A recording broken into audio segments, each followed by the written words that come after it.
Why do some guys never end up in the friend zone? They walk into a room and suddenly all the women want their attention. Other men notice them right away and treat them with respect. But most guys, they get labeled as the nice guy and quickly forgotten. Here's the strange part. These men aren't better looking, richer, or smoother. They've just figured out one uncomfortable truth about attraction, something almost every man will never understand, because it completely goes against what we're all taught. Most men spend their lives chasing love, approval, and happiness through women, only to get heartbroken, used, or stuck in draining relationships. But over 200 years ago, the philosopher Schopenhauer revealed a raw truth about what we call love. And it's nothing like the romantic story you've been told. Carl Jung once said, "Everything that irritates us about others can help us understand ourselves." But Schopenhauer went further. He didn't just look at behavior. He pulled apart the biological forces underneath it. And what he found was so disturbing that even today, most people don't want to hear it. Schopenhauer didn't believe in love stories. He saw love not as some deep soul connection or fate, but as a trick played by nature, a powerful illusion meant to make humans reproduce. Here's the hard truth that might change the way you see everything. When you feel that intense attraction, that obsession, that certainty she's the one, it's not your soul talking. It's your brain doing calculations you don't notice. Is she fertile? Are her genes a good match? Will your kids survive? And for women, the process is the same, just focused on different things: security, strength, social standing. Schopenhauer once said, "Love is the most important thing people chase." But he didn't mean that in a romantic way. He meant it as a warning that love is a trap, a temporary chemical rush that disappears once nature gets what it wants. Think about it. How many men have you seen destroy themselves for a woman who walked away without looking back? How many marriages fell apart once the fire faded? It's not bad luck. It's not a coincidence. It's biology doing exactly what it's meant to do. Jung believed we project our inner desires onto others, creating fantasies. But Schopenhauer said it goes deeper. These aren't just random crushes. They are built-in survival programs, pushing us toward choices that serve evolution, not personal happiness. And here's the part that most guys can't face. Women don't choose partners based on fairness or kindness. They follow deep instincts, looking for status, protection, and strong genes. A man can be the most loyal guy in the world, but if he doesn't meet those primal needs, it often doesn't matter. Schopenhauer saw it clearly. Women, he said, aren't led by logic. They're driven by emotion and instinct. That's not hatred, it's biology. And modern science backs it up again and again. Just look around.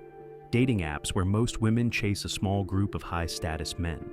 Courts where loyal husbands lose everything after years of giving their all.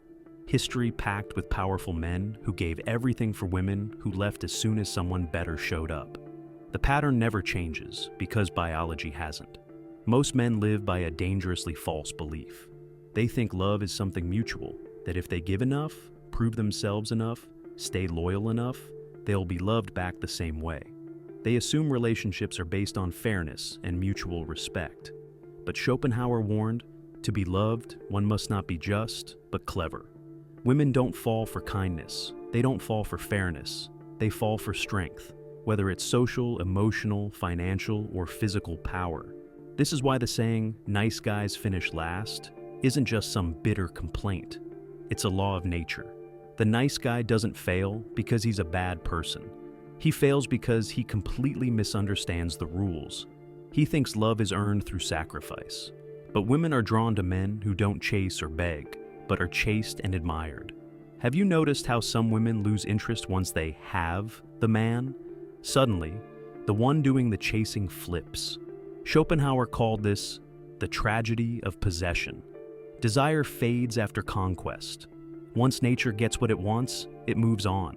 That's why guys who cling, who give everything, who put her on a pedestal, usually end up getting left behind. But here's the twist. It's not women's fault. It's nature. It's how biology is wired. A smart man stops blaming and starts thinking. Because Schopenhauer saw something most men still ignore. Attraction isn't fair, it's not logical, and it's not designed to benefit you. Society teaches equality, but biology plays by different rules. And if you ignore that, you've already lost. Here's the brutal truth about dating today. Women have the upper hand, not because they're bad people, but because nature gave them the power to choose. When girls hit puberty, their sexual value is at its peak. Men, on the other hand, have to earn their value through work, success, and personal growth. Schopenhauer said, "Women are fit to care for children because they themselves are childish, short-sighted, and emotional." He wasn't insulting them. He was describing a biological reality. Youth and beauty are a woman's currency, and she instinctively knows how to use it. Now, look at today's world. Most men are caught in a mental trap. They're told to be soft, vulnerable, and emotional, while women still chase power, confidence, and dominance. They're told to give and sacrifice. But the system rewards them with heartbreak, legal battles, and uncertainty about fatherhood. Schopenhauer saw this coming hundreds of years ago, and here's where it gets even darker. Modern women aren't just using their biological leverage. They've enhanced it with tech, with social media, with systems designed to favor them. Now, attention is currency, and most men are just background noise in a game they don't know they're playing. They simp, they orbit, they chase women who never planned to commit to them in the first place. Why? Because they've been taught that love is something you earn by being good, loyal, and giving. But Schopenhauer made an observation that today's psychology agrees with, though culture avoids it. Female love is conditional. It depends on what you provide: status, security, resources, protection, not who you are, but what you offer. And if a man stops providing, the love disappears, fast. That's not cruelty, it's survival instinct. Women are programmed to seek the best genes, the best future for their children. If a man stops growing, stops improving, if he falls behind others, she'll look elsewhere. And society celebrates it as knowing your worth. Schopenhauer broke men into two types: those who serve and those who are served. The beta man tries to earn love through hard work and devotion. The alpha commands love just by being who he is. Confident, powerful, in control. One begs and gets ignored. The other inspires obsession without asking for it. You can see this pattern every day. The husband working overtime to win back his wife's respect, only for her to grow more distant. The guy who builds an amazing body, only to realize women now want him for fun, not love. The man who spends all his money trying to impress her, only to get ghosted when someone better shows up. These men aren't unlucky. They're sabotaging themselves because they're blind to the truth. Schopenhauer exposed something dark that modern science agrees with, but few will say out loud. Women don't fight like men. They don't challenge you directly. Their power is emotional, psychological, subtle, but devastating. While men fight with actions and words, women influence through feelings, perception, and reality bending. They don't need to argue or demand. They shift your thoughts until you think giving in was your idea. Here's something that's probably happening in your own relationships. When a man wants something, he asks for it. When a woman wants something, she sets up situations that make you offer it to her, thinking it was your own choice. Schopenhauer said, women are naturally focused on the present. That's their strength. It gives them an edge in emotional games. They notice tone, body language, tiny shifts in attitude. While you think you're just chatting, she's scanning you, figuring out what makes you tick. Most men think they're leading the relationship. They're not. From the first date to the breakup, most women are running subtle tests, and most men fail without knowing it. Like the compliance test, how quickly do you change your plans just to make her happy? That's not kindness, it's a signal, and she reads it loud and clear. There's a hidden game happening in almost every relationship, and most men never even realize they're being tested. Take the frame test. It's simple. Do you stand firm in your values when she gets emotional, or do you cave just to avoid conflict? If you fold, you fail. Then there's the investment test. She watches who's chasing harder, you or her. If it's you, if you show more need than she does, your value drops in her eyes. Schopenhauer once said, women are instinctively crafty and gifted in deception. He wasn't talking about morality. He was describing survival. In a world where women couldn't compete physically, their strength came through emotional intelligence, through subtle manipulation and control. Over time, the women who mastered male psychology passed down their genes.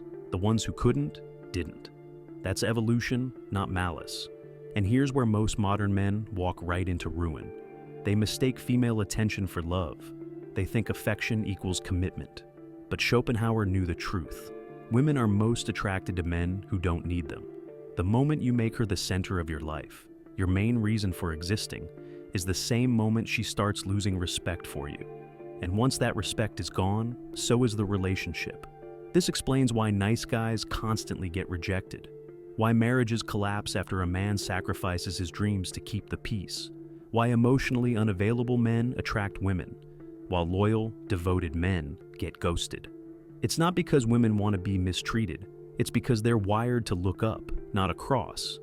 They seek men who seem more powerful, not more available, and nothing destroys that power faster than acting needy, always available, or making her the center of your world. Every single interaction with a woman carries a silent power dynamic. Most men lose before they even know it's happening. You think she's crying in an argument because she's hurt? Sometimes yes, but sometimes it's to avoid taking responsibility, and you console her instead of holding the line. She pulls back affection to see if you'll chase harder, and you do, reinforcing the cycle. She flirts with other men not because she wants them, but to see if she can control your confidence. If you get jealous or angry, you fail the test. Schopenhauer called this the tyranny of the weak, using apparent vulnerability, tears, softness, emotional withdrawal as tools to control someone stronger. Women may be physically weaker, but emotionally, they often hold the upper hand. Why? Because men are trained to protect women, even when it comes at the cost of their own dignity. The man who plays into this becomes a psychological servant, but the man who sees it for what it is and refuses to budge becomes immune. He becomes unshakable. Now, here's where Schopenhauer's ideas shift from dark truths to true freedom. His greatest insight wasn't about women, it was about men. He said the first step to power is to see reality as it is, not how you wish it were. Once you understand female behavior is not personal, you stop taking it personally. You stop resenting women, stop begging for love, stop trying to fix the game. You focus on becoming the man who inspires loyalty, not demands it. The most dangerous lies, Schopenhauer said, aren't the ones women tell you. They're the lies you tell yourself about love, worth, and relationships. And once you stop chasing illusions, you start walking a different path, one of inner power. This isn't about fighting women or beating the system. It's about rising above it entirely. When you stop needing validation from others, especially women, you become free. Most modern men fail because they believe happiness comes from female approval. But Schopenhauer saw right through this. The happiness we receive from within ourselves is greater than anything we get from outside. The men who truly succeed in life are not the ones who conquer women. They are the ones who have conquered themselves. They build purpose, mission, vision. They are too busy chasing excellence to beg for attention. When female affection comes, it's welcomed but never needed. History's greatest men, philosophers, warriors, artists, empire builders, didn't chase love. They built legacies. And love followed. Schopenhauer outlined 3 key areas where men must gain mastery to escape the trap. 1. Economic sovereignty.